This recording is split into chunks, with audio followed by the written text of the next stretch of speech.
Welcome back to the Cinebros podcast. I got the boys with me here today. Luke, Ray, say hello. What's happening? Hello. What is going on? Guys, on this episode, we're going to be talking about a movie that all three of us just unanimously, absolutely adored.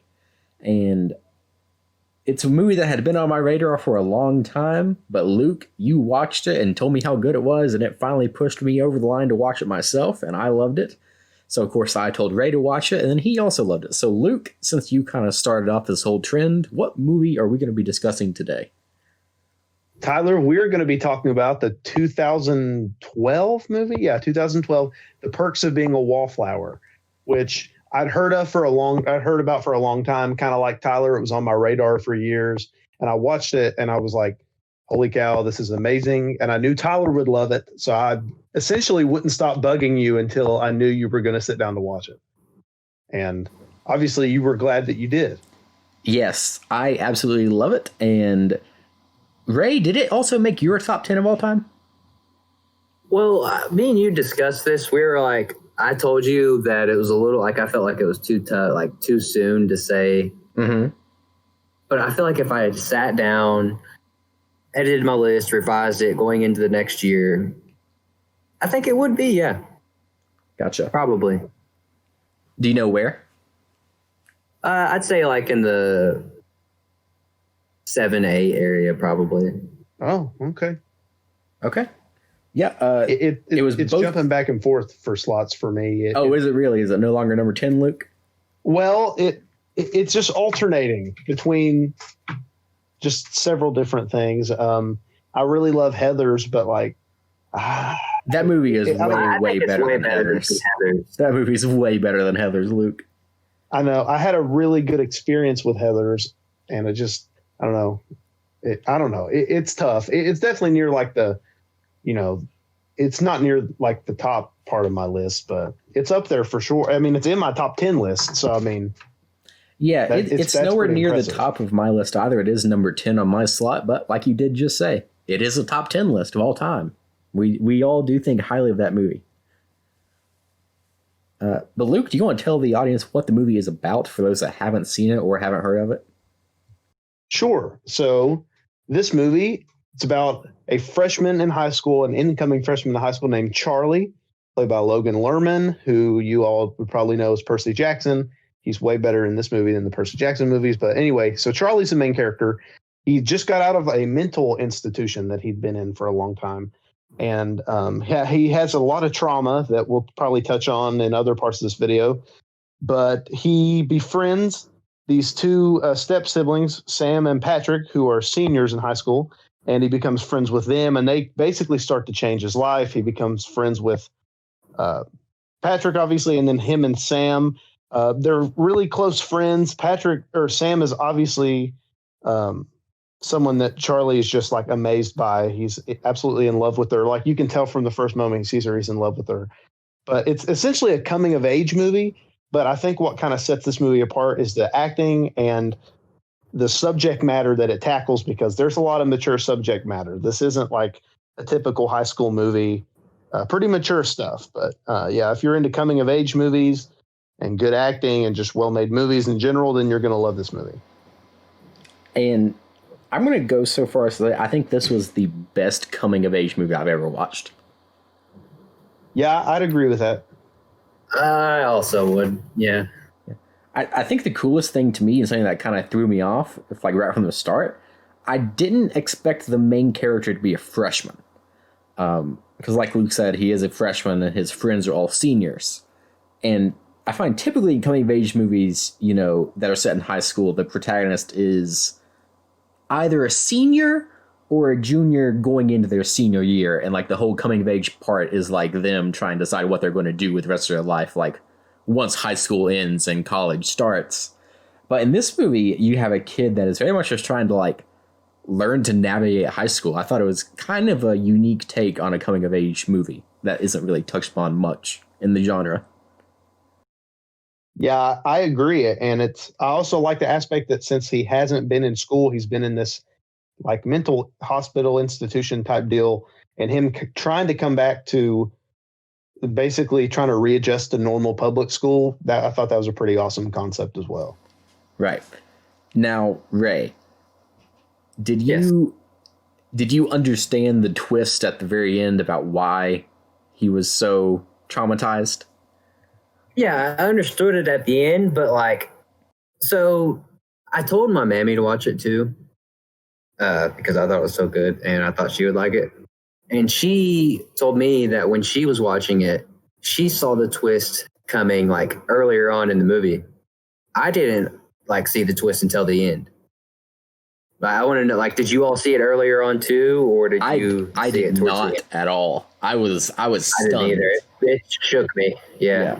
See, it's weird because like throughout the movie, there's like these little tiny snippets every now and then of like him and his aunt. Spoiler alert. We're going to talk about all kinds of spoilers in this video, obviously, but he's with his aunt a bunch, and it's just like little tiny like almost kind of cutesy moments of him like having, you think, fond memories of her, and they're all throughout the movie in random spots. And near the end, it all just kind of crescendos, and we'll talk about that scene. But so I didn't think, I knew there was something odd going on, but I didn't know it was to this extent. Like I didn't know how sinister and like just like evil it was, but I knew something was up because they wouldn't just keep showing that for nothing. But yeah, like you all said, the actual, when you find out what happens, yeah, I was completely floored by it. And Ray, I think I did not guess the twist until it was shown on the screen. But the first time that I was kind of confused by it flashing back to the aunt was when Sam kissed him for the first time and she like put her hand on his leg. Yeah. That was the first time where I was like, that was the first red flag. Yeah, I was like, something's not right about that scene being there in that moment. That's a little odd to me. But I didn't put it together until later on. Yeah, me either. And I like looking back on it now, like I feel like I should have put it together a lot sooner. Yeah, I agree. But I do feel like the filmmaker did a good job of not showing too much to make it like blatantly obvious what was going on. Speaking of the filmmaker, everybody, this movie was written and directed by a guy named Steven Chbosky, who he's also pretty well known for writing and directing Wonder, which came out a couple years ago, which I haven't seen, but my sister likes it a lot. But he actually wrote the book, The Perks of Being a Wallflower. So this is adapted from his own book. And he knew he wanted to make a movie, but for like a decade, because it came out in 99, a decade or longer, all the studios, he turned them down because he wanted to direct the movie.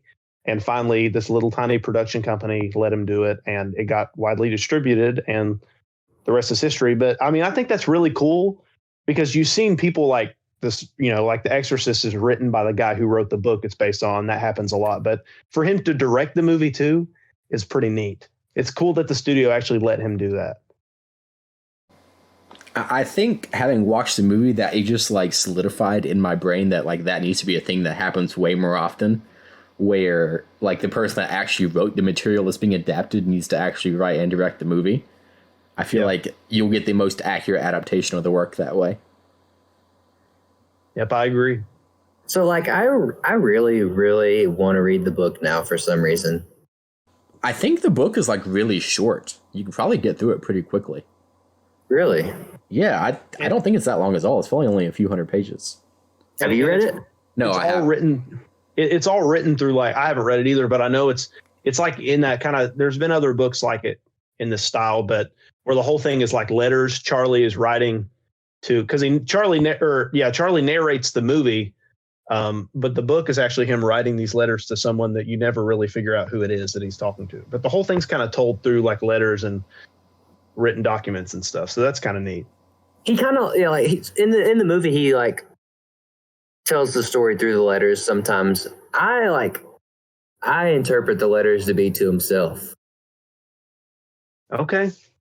It's not a bad idea there. I kind of took that as well. Like he was kind of like writing to his future self, if you would, how people do that. Okay. Yeah. I guess I hadn't thought of that, but that makes sense. Yeah. So, who was your all's favorite character? Charlie, definitely Charlie. Charlie. Yeah, Yeah. I agree. I felt like I really liked Paul Rudd's character. yeah, he was really, really, really good as well. He was up there. Probably him, Sam, and Charlie were my favorites. What about Patrick? Patrick slept on. Yeah, I really like Patrick. Patrick is cool, but like of the three main characters, he was like the third on my list. Honestly, I'll be honest. I think Patrick might be my favorite character in it. I think it's just Ezra Miller too. I don't know. I just really liked the way he portrayed Patrick. Yeah, well, It's his best performance. While we were Yeah. texting back and forth, you said you related to his character a lot too, so that's probably why. Well, besides, the one thing about his character, I'm not. Yeah. Nothing against people who are gay. I'm not. So all single ladies out there listening, Hey, it's on Tinder. Single and ready to mingle. Just cut that out, Tyler. Yep. But yeah, I think, and I don't know about you, Tyler, but I just like Charlie the most because I feel like he's just the most well written because he is the main character. So there's just a lot to his character, and I love like how his character, it kind of like explores mental health in ways that you haven't seen a lot in movies, and he was just really interesting. Everybody else, I mean, it is his movie, so everybody else is kind of like are characters in his story essentially. But yeah, Charlie, that was why Charlie's my favorite. Right. I think the thing that I like the most about it, and this kind of goes back to this being a little differently than most coming of age movies, is that normally in these movies, the main character has like a very fatal character flaw that like pushes people away from them. And while Charlie certainly has flaws, the entire movie is basically his descent into like ever degrading mental health. It does not make him a bad person at any point in the movie, at least not to me. There are some scenes where like he makes very unadvisable decisions, such as the scene where, they're playing like truth or dare and he does not call his current girlfriend the prettiest girl in the room. That's an ill-advised decision, but this is like his first girlfriend and the kid's like 14, 15. You got to give him a break for that. But for the most part, I didn't think Charlie was a bad person at any point in the movie, which to me is something different than a lot of coming of age movies. Ray, what were you about to say? I think what you were just saying can be justified though, Tyler, because he didn't really want to be dating that girl. He kind of like but that's the worst way to do it. If he wants to break up with her, that's a horrible way to do it. It's entertaining to watch, but I mean, or like just right before that, like in that same scene, he's like, truth or dare, and Patrick says truth or dare, and he says truth. He's like, how's your first relationship going? And he's like, he just stone-faced says, and I quote, "It's so bad that I keep imagining that one of us is dying of cancer so that I don't have to break up with her." And you're like, what? Why would you say that? And they all like brush it off like it's a joke. Like, yeah, there's like a second of an uncomfortable silence, and then they're just like, so now it's your turn to pick. What was your guys' favorite scene in the movie? Probably the end, whenever he's asking Paul Rudd if he's going to come back. And Paul Rudd's like, yeah, I think I'm going to stick around. Because like the whole movie, like I know we've all had that one teacher who we really like who's left before, like just went and took a different job somewhere. And like, no, not one time have you ever seen like a student convince a teacher to stay. And like, I felt like it was just Charlie alone that convinced, like, that's the reason that he's staying. Yeah, I would kind of agree with you. I think the teacher definitely saw potential in Charlie and saw Charlie in himself a little bit. I'd have to say that my favorite scene, it's kind of a tie. It was the scene that at the end where you figure out the twist, and it's very well done and really haunting. It's Charlie's breakdown, like when he finally just has a mental breakdown and loses it. It's so well edited, and the music just crescendos. It's a really good scene. But I also really like the scene on multiple rewatches. I really like the scene in the cafeteria where Patrick stands up to Brad. I just think it's really because Brad had just obviously, they're in a relationship and he doesn't want to be, Brad doesn't want anybody to know. And Patrick is just finally, he's tripped by one of Brad's friends and he just is he's over it at this point. Right. So he walks up to Brad and it's just like, hey, are you going to do anything that these guys are doing this to me? And Brad's like, what are you talking about, man? And then, Patrick Except punches he doesn't Brad. say man.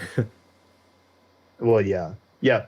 It's not a. Hence why Patrick goes crazy.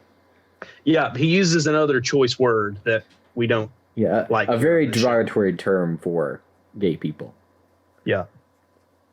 But and then of course you gotta love when Charlie just comes in there and like I love how it cuts to black because it's from Charlie's perspective. So I like how you never see what Charlie does because Charlie even says he blacks out and doesn't remember, but then and his wrists are bruised and all those guys are just knocked out on the floor. Apparently Charlie can just like beat the crap out of people if he wants, but high school seniors, and he's a freshman. Yeah, and these high are school like seniors that are like athletes. Like Luke's are the athletes, like the jocks. And I love that they didn't actually show the fight. I love that cut to black. I think it would have taken a lot of that scene if they actually showed Charlie just beating them up. Yeah. Tyler, I'm actually going to change my answer. Okay. Yeah. Go for it. My favorite scene is actually the tunnel scene. I forgot. I don't know why I said the other scene, but the first one or the last second. The first one. Mine too. That's mine as well. I love that scene because it really kind of made the best use out of what, in my opinion, is the movie's best feature in that the soundtrack and the music that was used was absolutely awesome. Yeah. And as they're driving through the tunnel, all the lighting is nice and the atmosphere is really cool. And you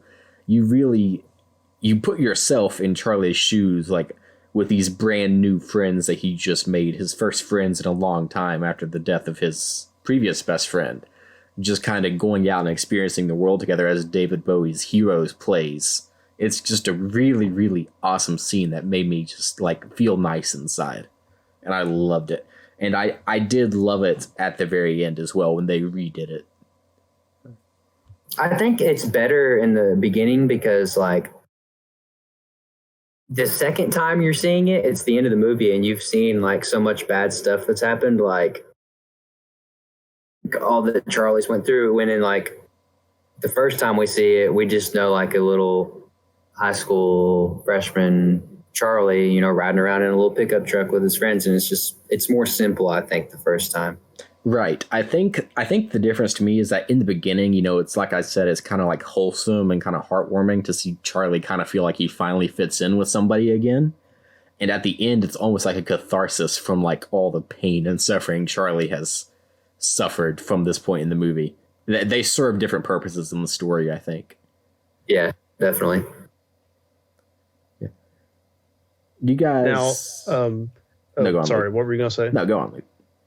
Well, I wanted to talk about that breakdown scene for a minute. When he finally breaks down is when Sam and Patrick drive away because they're moving Sam into college. And he just the second that, and you can kind of see it in his face when she gets accepted into college and he's happy for her on the outside, but in the inside, he's like, oh my gosh, I'm going to lose all of my friends. And he just finally breaks down. And of course, that's when you learn the twist because it kind of cuts back to him, him and Sam together and she touches his leg. And then there's that like shot of the knee and it kind of changes a little bit and it raises up and it's his aunt. And she's like, don't wake your sister. And you're just in like, as soon as she said that, that's when I knew the twist. I assume that's when you all did too.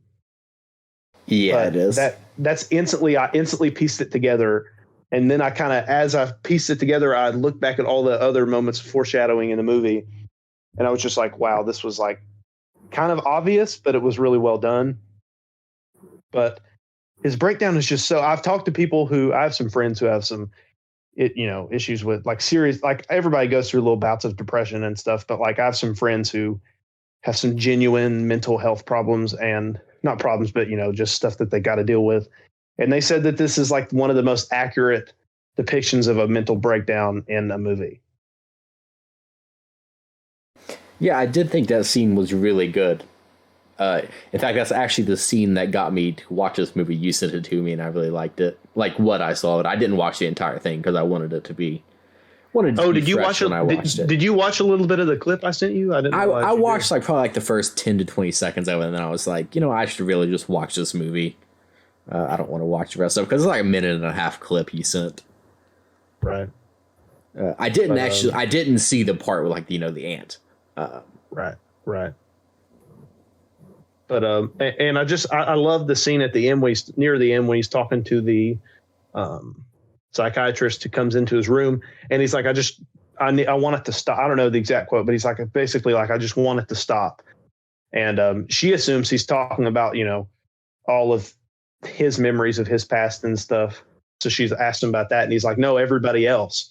And because throughout the movie, if you look, Sam confides in him that she was also molested by one of her dad's, or her dad's boss or something like that. So she confides in him. He sees his sister's boyfriend hit her, and she confides in him. Is like, don't tell mom and dad, keep a secret. Patrick, when he finds Patrick kissing Brad, Patrick's like, let this be our little secret. It's just this guy who's had so much happen to him and has already been through so much, to have everybody's problems piled onto him because he's that kind of quiet person who people feel like they can confide in. And you don't see a lot of times in a movie talking about mental health where it talks about how everybody else's problems can weigh down somebody so much to where they just kind of snap. And that was a really well done scene. And it's really sad. Like when he says everybody else, I can't get it to stop. It made me want to like tear up. That's the moment in the movie where I wanted to tear up. It's just so sad and so realistic. I think that scene in particular really does just kind of hone in on how different Charlie is from most people, how compassionate he is for other people. Right. Yeah. So let me ask you this. Do you guys have a favorite song from the movie? Definitely the one from the tunnel. Heroes by David Bowie? Yeah. Yeah. Can I just say, I do think it's kind of funny that like that is a very famous song from a very famous artist, and that they spent the entire movie trying to like figure out what it was, like when it really should have been easy. Yeah. Well, I mean, it was a different time. Like, yeah, it was. Blue, do you have one? It's only played for like just a couple seconds, but I love this song anyway. But it's at prom when, the dance that they go to, the Sadie Hawkins dance, where Mary Elizabeth is going with Charlie, and she's like kind of slow dancing with him, but like he wants to be anywhere else. Like he's looking over at Sam and being like, I really wish I was with her. But the song, Don't Dream It's Over by Crowded House, which was like a real popular, like a top 10 hit in the 80s. It's like a really famous song. The title might not sound that familiar, but if you all heard it, you probably know it. But it plays for like probably like 15 seconds. And I absolutely love that song. But for the most part, I'm not really into this type of music, but it was used very well in the movie, and it fits the tone really well. So Tyler, I mean, I can imagine you loving it because you already like most of this type of music. The movie sold me from literally the first second it played, because it started playing the song Could It Be Another Change by the Samples. And I was like, man, this song is great. I immediately Shazammed it, got it what it was, and then it was followed by Asleep by the Smiths, which is a great song. And then it just kept getting better and better and better as it went on. Well, see, Tyler, the thing with me is like, I like the music that's in the movie, but I'm not super familiar with it. Right, and I definitely am. There are several songs in the movie that I like recognized instantly. It's kind of like a lot of it's kind of like indie rock, like some of it. Definitely. And that's definitely your genre. Oh, most definitely. That's by far my favorite genre. Anyone have anything else to talk about? Could we just talk about the acting for a minute? Because the acting is really good. I mean, this is Logan Lerman's best role. He's a good actor, and like by far he's been in some other stuff. Like he's in that new Amazon Prime show Hunters, which I haven't seen, but everybody says it's good. I've heard of this. But I probably should check it out. But yeah, I mean, he's just so good in this movie. I mean, it's my favorite role of his. I'm not a big Emma Watson fan. Tyler, don't kill me. But Too I'm late. not a big fan of hers. I'm mentally just killing you right now. Yeah, she normally just kind of gets on my nerves, but she does a really good job in this movie. And this was her first movie where she was, using a different accent because she is British and her character Sam is not. And yeah, I mean, it's a super, super obvious accent. It kind of slips in and out. But I mean, it was her first movie doing that. And I mean, I can't harp on it too much. It's just something I noticed. Right. I wasn't also. Oh, go ahead, Tyler. No, okay. I just want to say real quick, that was the only thing I did have a problem with is her accent very noticeably went in and out so much. Yep. Luke, also wasn't a very big Emma Watson fan until after this movie. I was like, wow, she was really good. Yeah, this is my favorite performance of hers. For sure. So I think with Emma Watson, the thing is, I grew up with Harry Potter. Harry Potter is my favorite series of all time. And I think she's fantastic in those movies. So minus those movies and minus this movie, I don't think the problem is that Emma Watson is a bad actress. I think the problem is Emma Watson chooses to be in bad movies. Yeah, that's fair. Like when you have movies like The Circle, which was like, was fine, but it was like the most basic milquetoast thing ever. And then things like Noah, which was just awful. Awful, and I mean, I am a Christian, and it's and I don't care that it's historically inaccurate. Yeah. Oh, it's blasphemous. Yeah. But like, if the movie was good, I could just acknowledge it as a piece of fiction. But the movie's not even good, so I can't even do that. So. But yeah, and then she was in Beauty and the Beast, which I can't hate on her for because, I mean, what, young actress wouldn't want to take that role? But it wasn't a good movie. I didn't like it. I never saw the live action version. I have no real interest in seeing the live action version. I have a terrible I haven't either. Terrible memories with it because it was so busy at the theater. That stupid princess party. Oh my gosh, it was the worst thing ever. They had me on that little tiny fifth register, guys. That one that like no one ever used. Yeah. Yeah. Really? I just showed up and at first I was like, why am I here? There's 4 concessionists. But then as soon as I walked back there, I didn't even have a register. Hordes of people from the back of each of the lines was like, oh, there's a new guy. And they all went to my line. Oh, it was horrible. But so maybe the movie wasn't as bad as I thought. Maybe I just kind of already hated it because of that, but I don't remember much about it at all. Okay, guys, I'm just kind of looking at some things at the moment while we're talking. Did you guys know that Logan Lerman was also in Noah? Yeah, he is. Yeah, I did not make that connection. He's in there, and I think him and Emma Watson's characters are like husband and wife, I think. Are they really? Yeah. Oh. Because he plays one of Noah's sons, and I could almost. I'm pretty sure. I mean, I probably sound like an idiot if I'm wrong, but who cares about that movie? But I thought they were together. They are not. Emma Watson in the movie is married to Douglas Booth.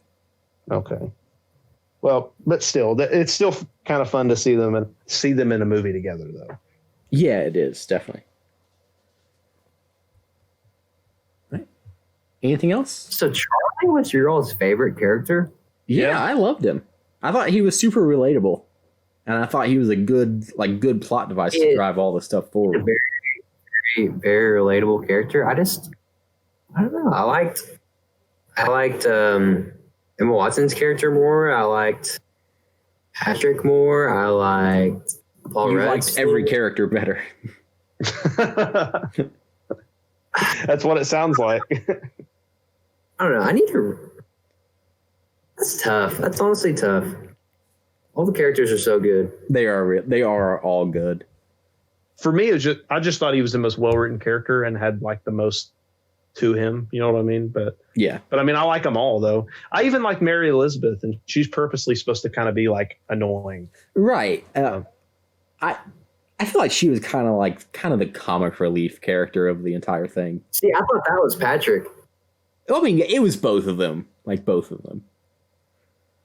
Like, of the core central trio, Patrick was definitely the comic relief. But in terms of, like, the side characters, Mary Elizabeth was definitely meant to be there kind of, like, as a gag character just for the audience to laugh at. Plus, okay. Mae Whitman is just, like, an awesome actress. I don't know if a lot of people know this, but she voiced Katara in Avatar: The Last Airbender. I did not know that whatsoever.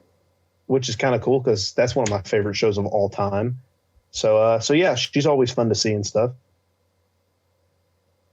So I have one more thing to say. I'm sorry, I keep bagging on. But in the beginning of the movie, like, you know how like the movie's establishing its main characters, like the people who are going to be in it. Yeah. Whenever whenever Charlie's in like the wood shop and Patrick's in there making fun of the teacher, I thought like that Patrick was just a character in the school, like that was just like going to be a funny scene in the movie. I didn't know he was going to like end up turning out to be a main character. I definitely expected him to be a main character.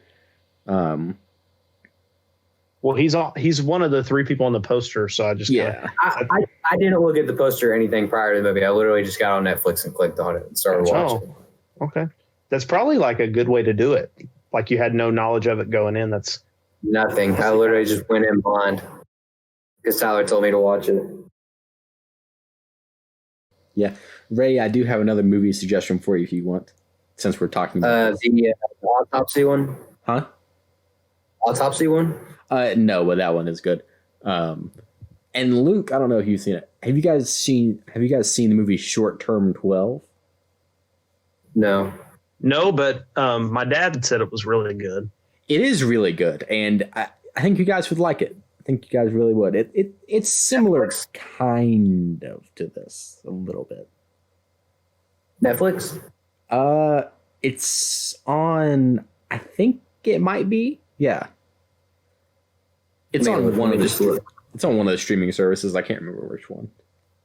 Well, hey, if we're throwing out recommendations real quick, then Tyler, I don't actually know. I suggested this to you already, but I don't think it'd be your thing. But Ray might like it. Ray, have you ever seen From Dusk Till Dawn? I have not, Luke. I have not. Do you know anything about it? Like, do you know what it is? Is it like a thriller movie? Oh man, I don't even want to. Okay, so I will say it's like a crime thriller. It's written by Quentin Tarantino, who everybody knows from watching the show that I love. But it's written by him, but it's directed by Robert Rodriguez, and it's got George Clooney and Quentin Tarantino is actually in it. He's like one of the other main characters, and they're like these pair of heists. They're like these pair of like very wanted criminals. They're thieves, and Quentin Tarantino's character is just like a horrible like rapist murderer, but they're brothers, and they take this family hostage because they're wanted, and they're in Texas and they're wanted by everybody. So they're trying to escape into Mexico, and to get across the border, they take this family as hostage. And like the first hour and 10 minutes of the movie is like this really obviously Quentin Tarantino style like crime thriller, and then they stop at this strip club out in the middle of nowhere to meet up with like a rendezvous. And then I'm not going to tell you what happens, Ray. I want you to just kind of watch it blind because just some crazy stuff happens and the movie becomes a totally different movie, and it's really fun. So, Luke, I just typed in that on Netflix, and do you know there's actually a series for it? I did not. There's a TV show? I also did not know that. Really? It says From Dusk Till Dawn, the series. Huh. There's no way it's as good, but I mean that's kind of cool though. No, Luke. It's made by Robert Rodriguez. Yeah, but it doesn't have that Quentin Tarantino dialogue that's so good, and it doesn't have George Clooney. The one you said, Tyler. Short Term 12. I looked this on Prime. Oh, no. Well, neither one of the ones you guys just told me are on Netflix, and that's all I have right now because my Roku's not set up. Oh. Well, you could always pirate. No, just kidding. I can't. For legal purposes, I can't recommend that. So do not pirate movies, everybody.